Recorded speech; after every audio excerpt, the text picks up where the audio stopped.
Marcus, man, what's up? Welcome to the show. Samson, great to be here. Darius, great to be here. Thanks for having me. Absolutely. So we spent a lot of time doing research. Obviously, we're big fans of yours. Have read your book, talk about your content and all that good stuff. But I think what's helpful for most of our audience is to just hear your story. I think for me, what connected the most was just how you came up in business, right? Like the beginnings weren't pretty or sexy. You didn't have some wealthy dad that was helping you.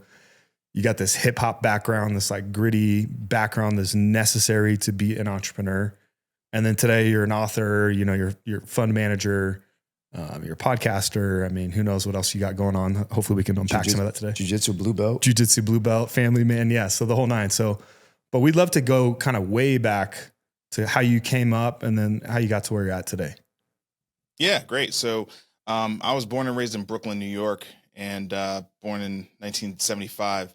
I was really lucky to have, great parents. As you said, they weren't, business people per se, but they were hella hardworking people, and being able to see hard work in action is one of the best things that a child can see, especially when their parents are working together as a unit. You know what I mean?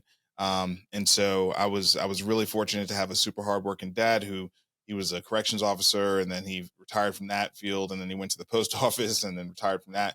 And my mom, she was a billing specialist at B. Altman, which is a department store in Manhattan. And then she made the move into medical billing. And when she made that move, she started her own little outfit, her own little company, little medical billing company. And the thing I remember most about that was she hired her friends. She was able to create a space where her friends could be. And it was, it was just the idea that she could control her time. She was able to be the PTA president and always show up for all of my wrestling meets and all those kinds of things. Right. So that was what I most remembered was my mom had a job where she could hire her friends and control her time to spend as much of her time with me and in her community and at her church as possible. So she really was that first influence for me. I went to college, like you said. I went to school for architecture, and it was 1993. It was a golden era of hip hop. I was way more interested in Wu-Tang, Biggie, and Nas than I was in, Frank Lloyd Wright. So I started, a record label with some friends, and we went up and down the Mid-Atlantic, doing records, producing, doing shows. Stayed mostly regional, and ended up dropping out of school. Went down to Atlanta to continue the music thing, and that's when I started a family, and everything had to immediately change. I didn't have a choice. You know what I mean? I was without a degree. I was in a city that wasn't my hometown. I knew people, but I didn't have a deep community. I had one kid and another one on the way. And it was like, clearly I'm going to have to do something very, very different.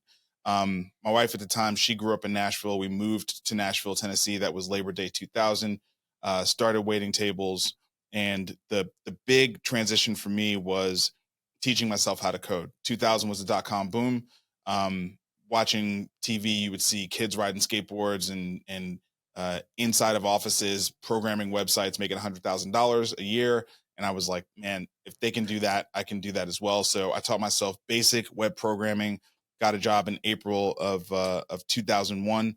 And that really changed my life completely. So it's interesting. All that whole model of Code Academy and boot camps and teaching people how to code as sort of a lever up from an economic perspective, it definitely was for me.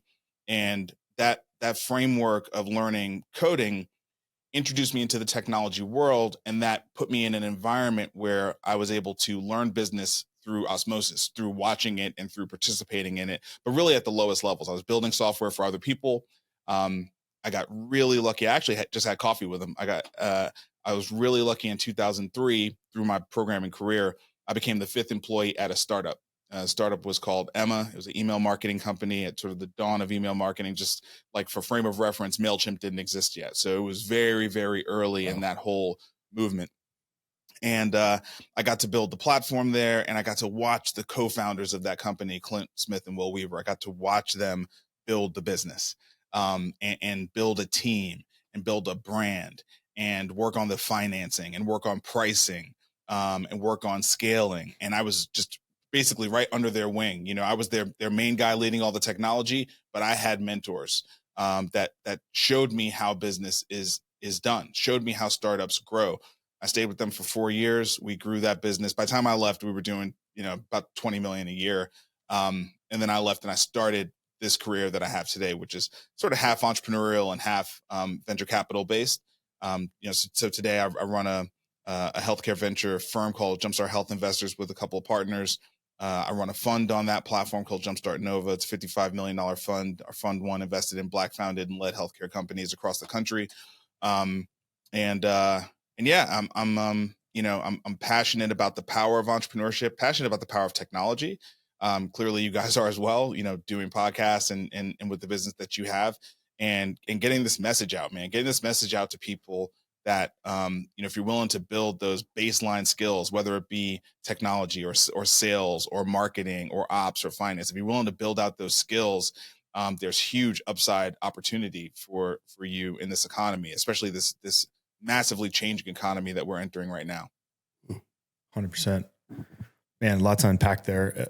I definitely think about entrepreneurship the same way, right? It's like, it's a game. It's like, you know, being in the NFL, right? You start out in Pop Warner and you just like work your way up to the top until you're in the big leagues. Most people just never go long enough and hard enough to make it that far. I mean, we've heard countless stories on this podcast of people for their first 5 years, they're just kind of floundering, trying to figure it out. And then about that, you know, 5-year mark, it starts to make sense, right? You've seen enough things, you've gone through enough seasons of highs and lows and, you know, forgot to pay your taxes and done all those dumb things that we do as entrepreneurs. I know you have a similar story of doing the same thing. I have actually a very explicit question that came out of what you just said around college and watching your mom grow up and do it. I have very specific thoughts about college today and how we're raising our children, but I'm actually interested to, as a father, what are your thoughts about the college environment today, specifically for people who are maybe more entrepreneurial? Because I feel like whenever there's a recession or things get hard, the immediate thing is, I got to go back to school and I got to get more educated. Go hide out in school. Yeah, 100%. Lay low. You know, man, I was just talking about this with Clint this morning. I had coffee with Clint. It's you know, one of the most special things about this journey is, you know, if you have a great mentor and that mentor can become a great friend, and you know, your paths can sort of, you know, grow together, and then eventually you can sort of pay that person back and be able to, you know, mentor them in some capacity. And we were having a conversation today talking about higher education, and you know, I just really I think we are at a real inflection point for a sea change in higher education. You know, the world is simply changing too quickly for these higher ed universities to effectively adapt their accreditation based curriculums to adequately prepare young people for it. The only model that I think would work would be, come here, we will put community and resources around you, right? And we will teach you foundational things that you absolutely have to know, otherwise you can't play the game. But the majority of what you're doing is research and experience based, right? Yeah. In that type of model, it could work. But even there, where they've sort of screwed themselves is they've been gouging everybody. You know what I mean? Like the price that they kept ratcheting up the price. And that's one of those games where it's like, get it while the getting's good. But at some point, you know, everyone's going to just sort of say, is this really worth it? You know, is there really an ROI that justifies this? And I think you're going to see a big movement away from the establishment of higher education. I don't think higher education is going to go away, but I think there are going to be total alternatives to it, just as we've seen total alternatives to all these other industries. You know, education has been protected by its brand, by its prestige, and kind of really by a social contract where we've all just sort of agreed that we're going to continue to make a bachelor's degree from an accredited, you know, college or university a requirement for hiring someone into an entry-level, high-level job, right? Entry-level, high-level. It's a little bit of like a, you know, oxymoron, but you know what I mean? Like a high-paying entry-level job is really what I mean to say. And more that is not true. right? More and more, like how many educational programs does Google offer today? A lot. Like when I compare what it took for me to teach myself how to code in 2000, right? Going to the bookstore, buying books, taking the CD-ROM out the back of the book, sticking it in the gateway computer. There was no code academy. There were, the only certification programs was like A+, Right. which no one even talks about anymore, and that was where you learned how to build a computer actually. Right. Here's the RAM stick, here's the hard drive, here's the the motherboard. So it's just like the world has advanced so far from that point, and the rate of change is so high that I just don't think higher education in its current format survives. And the problem is they would have to disrupt themselves. Right. And they don't really want to do that. There's too much like upside for them in the way that it's currently operating. So look, I mean, do I think there'll always be a place for it? Yes. But do I think it's absolutely time for there to be alternatives? And for it not to be sort of a one size fits all, especially for people who are entrepreneurial minded, young people that are entrepreneurial minded, of course. I mean, it wasn't the right fit for me, and it's still not. Classroom learning is still not good for me. But I'm a lifelong learner, the only classroom where I can learn well is the jiu-jitsu academy, because I'm moving my body. Yeah. You know what I mean? But just sitting down in a classroom, like listening, it just doesn't work for me. I need to learn by doing, Yeah. More of like an incubator style model, Yeah. I think is what you alluded to. Yeah. In 2020, we obviously everybody was forced to homeschool, and we quickly realized that our girls were falling way behind. And so we ended up just committing to homeschooling. We haven't taken them out. And, now my girls are grades and grades ahead of their classmates, and they do school for 3 to 4 hours a day. And the rest of the time they get to do things like come to the office with me and work, or build their little jewelry business and go knock doors and sell jewelry and, talk about money and learn these skills that are actually the things that carry you forward in your life. And so I can attest to what you're saying. It's the way that you came up as an entrepreneur. It's the way that I came up as an entrepreneur. Being immersed in the game is probably, I don't know, 100x what you could ever learn in school. I'll take the guy who's got 5 years under his belt and in business versus the guy coming out with a master's degree every single time.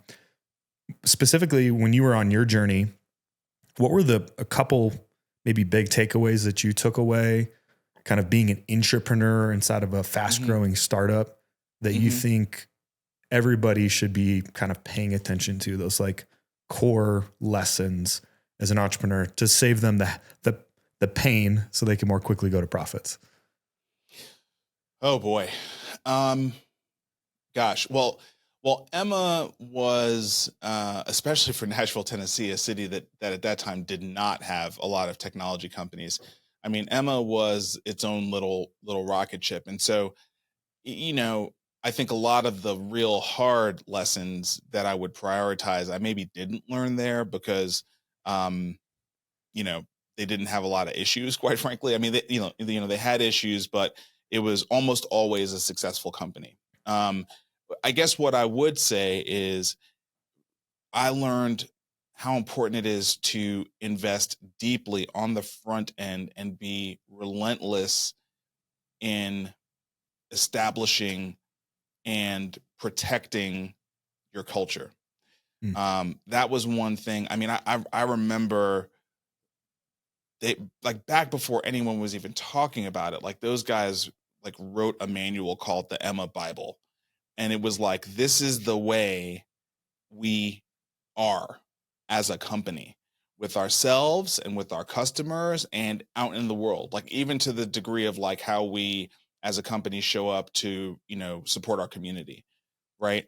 And man, I got to be honest, I took it for granted until I left there and went to try to do stuff on my own, or was, partnered with other people's stuff, and just realizing, man, that is not an easy thing to do. And those guys were so committed to it, so talented in how they went about doing it. And it worked.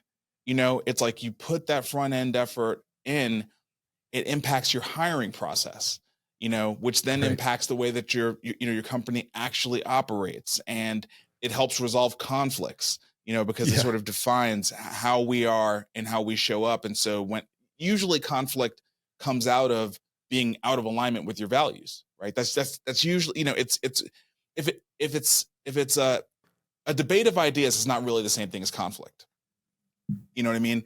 A debate of ideas is healthy. You always want to have ideas competing so that the best idea can rise to the top. That's not real conflict. Conflict is when there's like a real underlying issue that's sort of a value-based issue. And investing deeply into a manual that that sort of establishes in black and white very clearly that everyone can reference back without having to go to mommy or daddy and say, hey, this happened, what do you think? It's like the manual kind of lays it out for you. So that was one of those big lessons that I still marvel at their ability to do that. I would say maybe from other businesses that I've been in, it's been growing artificially, and especially like in the venture capital space, we back businesses with capital so that they can make investments on the front end that ideally will result in growth, right? And so there's always, and that is where the risk is, right? The risk is we're going to spend capital in advance of the profits. This is not growth capital, right? You know what I mean? This is, to deliver on some invoices you already have. This is, we're spending and building in advance of actually having those revenues in place. And a lot of businesses never put a cap on that, and don't know how to sort of shift out of that, and don't know how to be truly profit driven, right? I mean, I love the name of your podcast, Path to Profits. That is ultimately the goal of a business, right? Is to generate a profit. And if you have a business that has cost centers that are too high, and then you start living to serve those cost centers, which is tough because they're people, they're employees, they're your teammates, depending on your culture, you might refer to those people as family, right?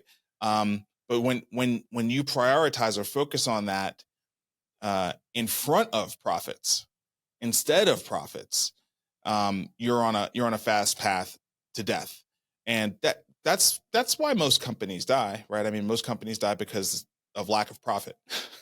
Their cost centers are just too high for the revenue that they're generating. That used to be, I think, a much harder problem to solve. But in 2024, with cloud technology and global workforce and artificial intelligence, there are very few excuses for a company to actually die. Right. Other than lack of discipline. 100%. Even if your revenues are really, really low, you should be able to stay in the game. You know what I mean? And just really, really manage your costs. So I'm interested to know, how do you guys screen that on the front end to determine, this isn't a business that's just going to be a sunk cost where we drop the money and it's going to blow up. It'll never be profitable. Is it the entrepreneur? Is it something about them? Is it something about the company? Is it a combination of both? Like, what's the litmus test for you guys to say, I want to invest in this company? Well, that creates one of the trickiest things in venture, especially because we've had a seed change as we've moved out of the zero interest rate regime into this new world, which is sort of the real world where capital has a cost to it, right? Right. Can you clarify a seed change for those who might not know? Yeah, sure. It just means that the world operated one way and now it fundamentally operates a different way. That's all. And for the better part of 20 years, the economy operated on a principle that capital is free. So 0% interest rates from 0% interest rates. That's right. From the Federal Reserve. There were a couple of blips here and there, where it raised up, and then, we had the great financial crisis. And so we had to, we brought it back down. And then for most of the last 10 years, the Fed fund rate, which sort of is the baseline for all the other interest rates, all the bank interest rates, all the bond rates, et cetera, anything that where capital yields for you having access to it, was 0%. And so what that did was it shifted all of the value creation energy towards risk on assets. When I say risk on assets, I mean companies, equities, stocks, right? Whether it be publicly traded or private, didn't matter. It's like, that's where all the value creation was. And that's why we had this massive run up of the stock market, massive run up of the venture capital industry, massive run up of the private equity industry, massive run up of real estate prices, right? These are all sort of non-capital assets. And so everything was very oriented to that. And because the capital was free, you could use capital as a weapon to unnaturally compete in the economy. You know, like if you and I have the same kind of market we're going after, right? And you've got a very, very high quality business with a great team, you know, it would be very, very hard for me to, on merit, compete with you and your very, very good team and great product. But one thing I could do would be to go raise $1 billion because it's free. Because that $1 billion can't make money in the bond market. You know, I'll go raise $1 billion and I'll just compete with you by throwing money at everything, right? I'll buy up all the marketing. I'll buy up a bunch of talent. I'll steal your talent, right? That's an unnatural model for competition. And so it created this culture amongst founders, fair play to them, that incentivized them around growth as opposed to profits. Profits, you know, we just watched Jeff Bezos create one of the most valuable companies in the history of the world. And for the majority of the life of that company, it was not profitable. Yep. Right. So it's not, these founders are not stupid. They're taking their cues from what the world was telling them was right. But the problem is, Darius, we've now had that sea change. Okay. And so the majority of these founders who are out here right now grew up and were incentivized and dreamt of building companies in the old regime, in the zero interest rate regime. Now that we're no longer in that and profits actually matter, they have to build all new muscle. Yep. They have to have a discipline that was not required of them before. You know, before it was like, how bold can you be? How magnanimous can you be in your fundraising capabilities? How much of a social media, you know, icon can you become? You know, and now it's like, how disciplined can you be? How structured can you be? How lean and fit can you be? It's just a completely different muscle, completely different set of skills, completely different set of disciplines. And so that's a long way of me saying, when you talk about how do you evaluate the founders, I think it's been very difficult for our industry to do that. So what you ultimately have to do is, when you make these investments, if you're leading the deal and you take a board seat, you have to be a good board member, right? You have to govern the company, and you have to build a good rapport and an influential relationship with the founder, you know, who's usually the CEO. And you have to be very influential. That's really the only way. When a lot of people don't understand, we don't take controlling stakes in these companies when we invest. We're minority investors. In most cases, when I invest, the founder CEO owns more of the company than we do, as it should be.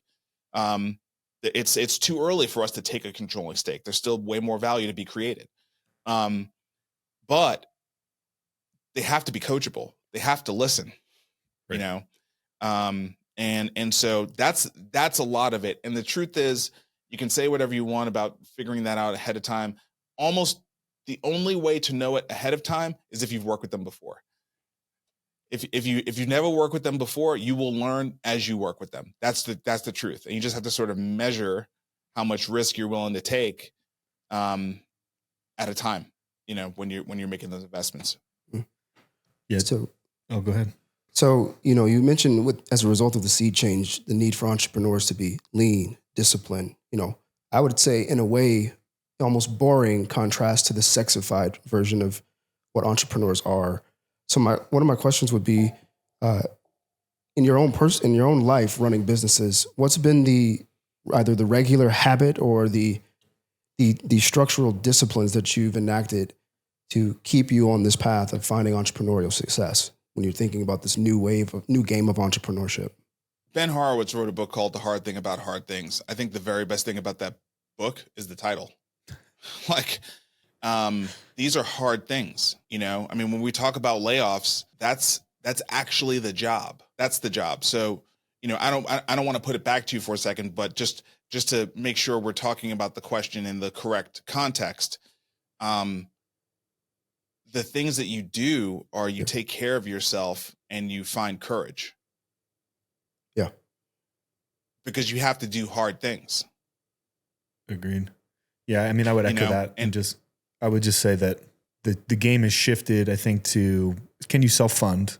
Can you show product market fit? Can you have real skin in the game before you go? Nobody's buying ideas anymore.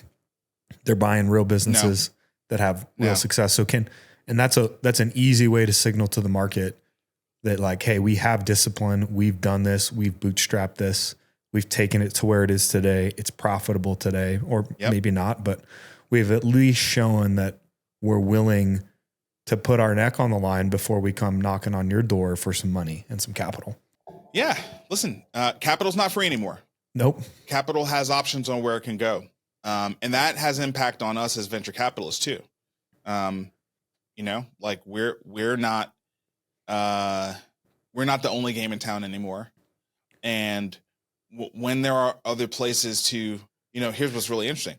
When there are other places to put your capital, your risk doesn't diminish. And so you're just fundamentally less attractive as an asset class, period. Right. That's just the truth, you know? And what does that then require? It requires you to be good. Right. I mean, when you actually have to be good at this. Yes. When you can get a muni bond at 8% or a savings rate at 5.5%, that's what you're competing against. Right. And that's what we're competing against.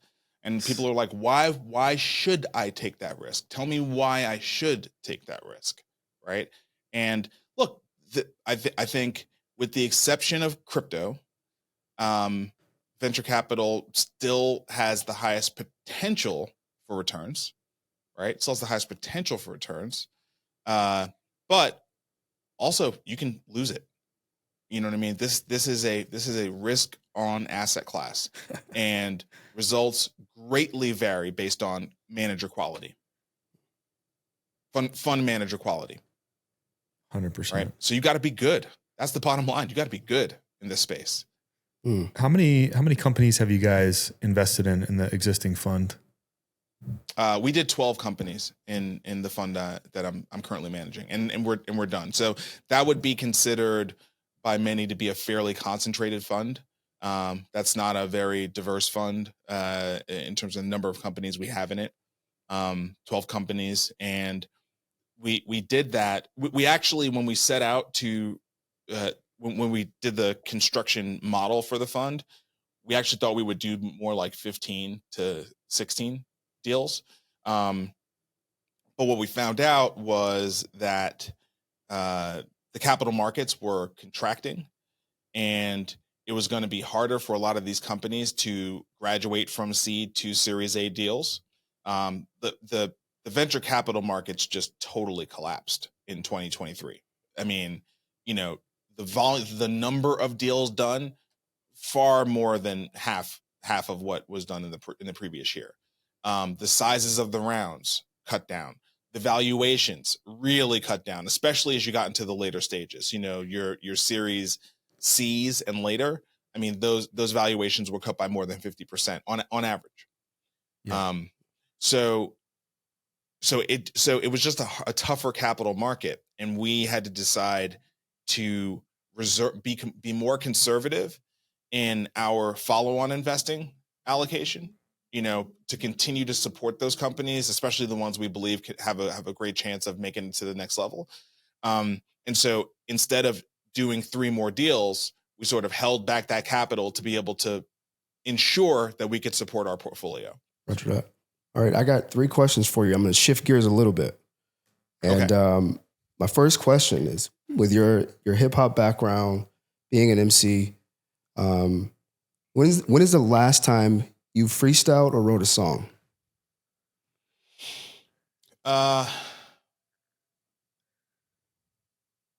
Freestyle I kind of do whenever I feel like it, just by myself. Yeah.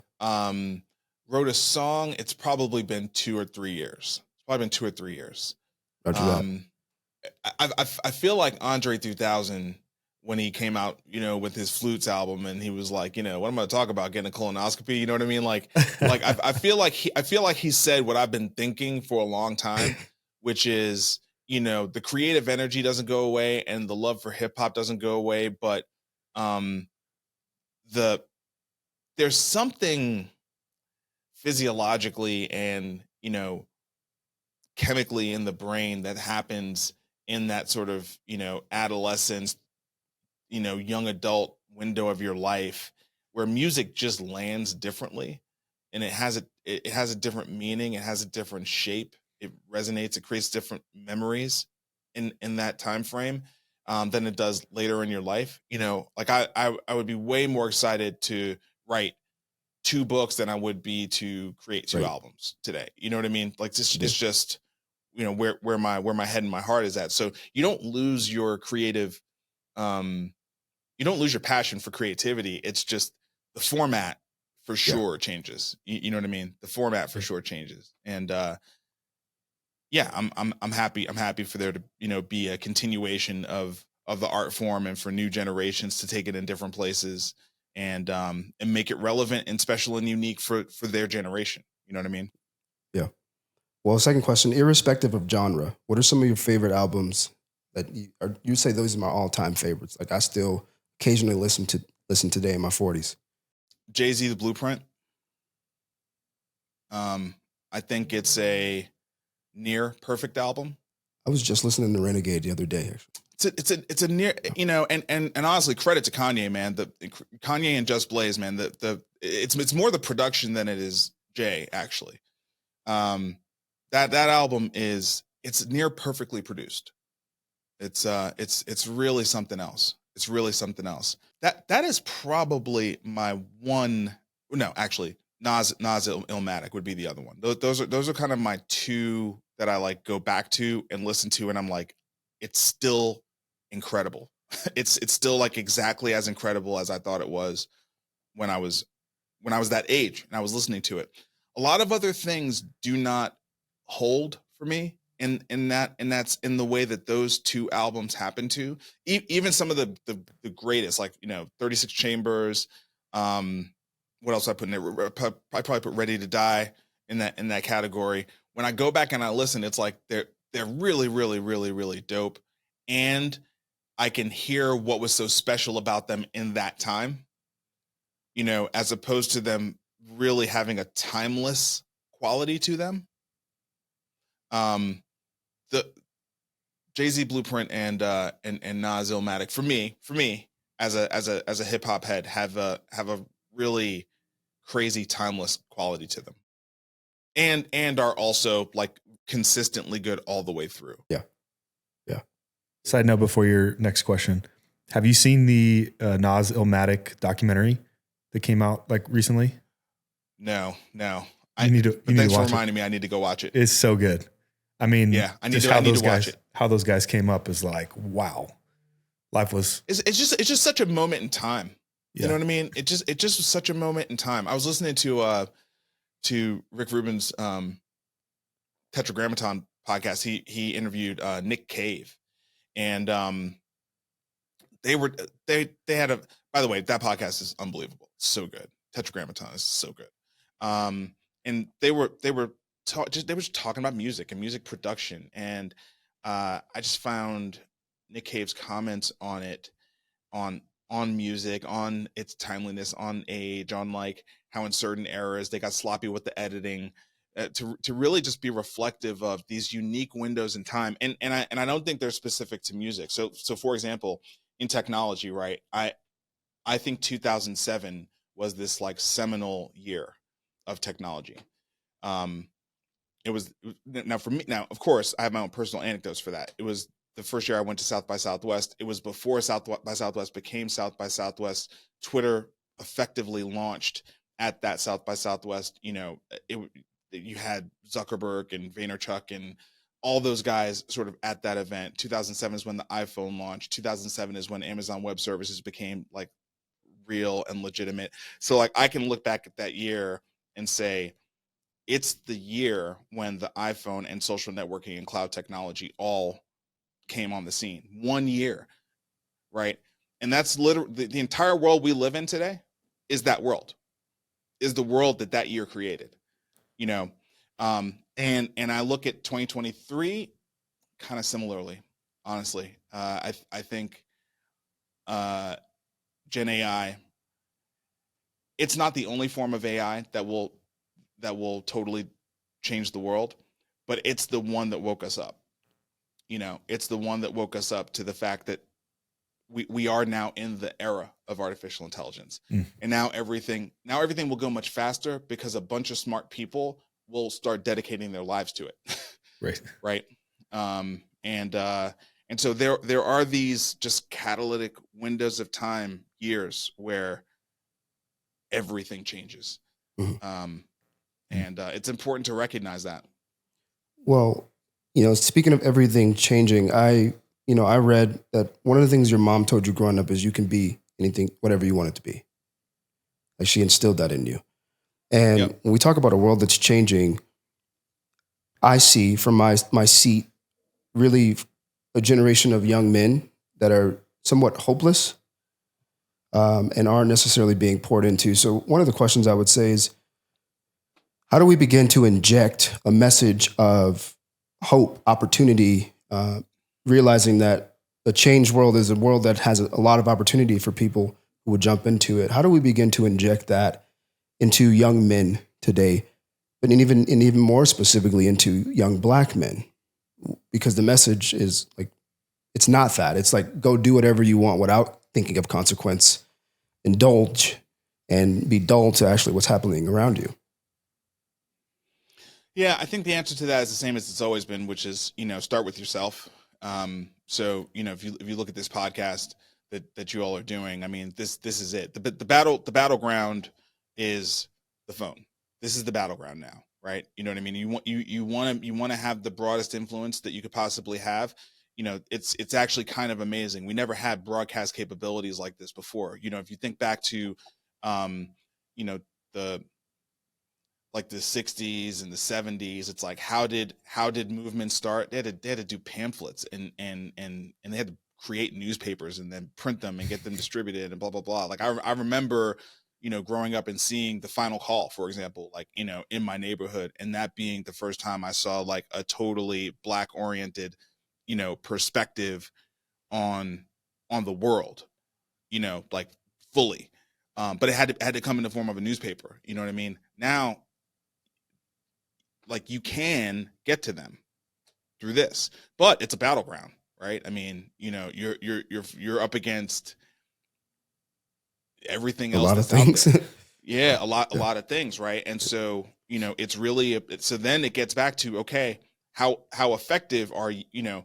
How effective are you in your communication? And then also, like, how undeniable are you as a character? Like, how much larger than life are you? I didn't like a big thing for me, and I learned this. I didn't always know this. I took StrengthsFinder, and this is how I figured this out. A big thing for me is significance. It's very important for me to be significant in the world, right? That's a big driver for me. But I realized that it's not because I want people to like revere me. It's because I want to be able to influence, and it's because at some point I recognize that the most significant people are the people with the greatest influence, but in order to be significant, you got to do great things. You know what I mean? So again, at the end of the day, it's like people want the world outside of them to change, and they're not willing to like make themselves great and powerful people that can actually change the world. Like that's, so it starts with us. It starts with me focusing on me, you focusing on you, and becoming that like undeniable, magnanimous character that can influence somebody else, you know? Yeah, I would say the era of content too, though, right? One of the things that music and YouTubers and all that, like the reason that they can influence so much is they just have captured attention, right?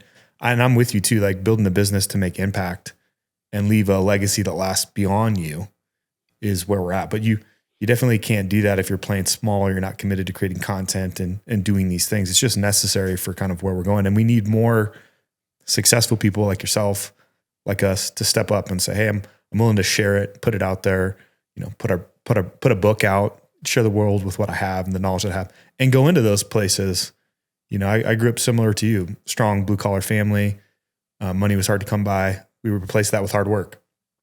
But I had parents who said, you can be whatever you want to be and we'll support you through it. I don't know how to help you get there, but you know, we're just going to give you the right push in the right direction so you can go do it. And so, yeah, I just commend you. Thanks for writing books. You got any other books in the hopper that are going to be coming down the pipe that we should be? I'm really inspired to write one, but one thing I think I've just gotten beaten into submission on this, is, you know, a little bit of one thing at a time. And, you know, right now, other initiatives, principally the investing business. Look, like I said, you have to be good at it, and being good is about the amount of time and effort and energy you put into it. Right. And so the thing I like about a book is, if you do it correctly, it's fairly evergreen, you know, like my book wasn't like, here's how you grow your Facebook page following. Right. You know what I mean? It's a little bit more of a timeless book. And I think the truth is there's millions of people who've never even heard of it, you know? So I could spend a lot more time getting the word out about the book and still letting that book make the impact that it has the potential to make, as opposed to writing the second one. But I have a very deep desire to write another book, for sure. This is not a question. And if I can continue to knock things off my list, then I will earn the right to, you know, dedicate the kind of time it takes to put another book out. What do you think the difference is between successful entrepreneurs and those that give up, quit, or maybe never get started? I think the answer was embedded in the question. You know, in martial arts, we say a black belt is a white belt who never stopped going to class.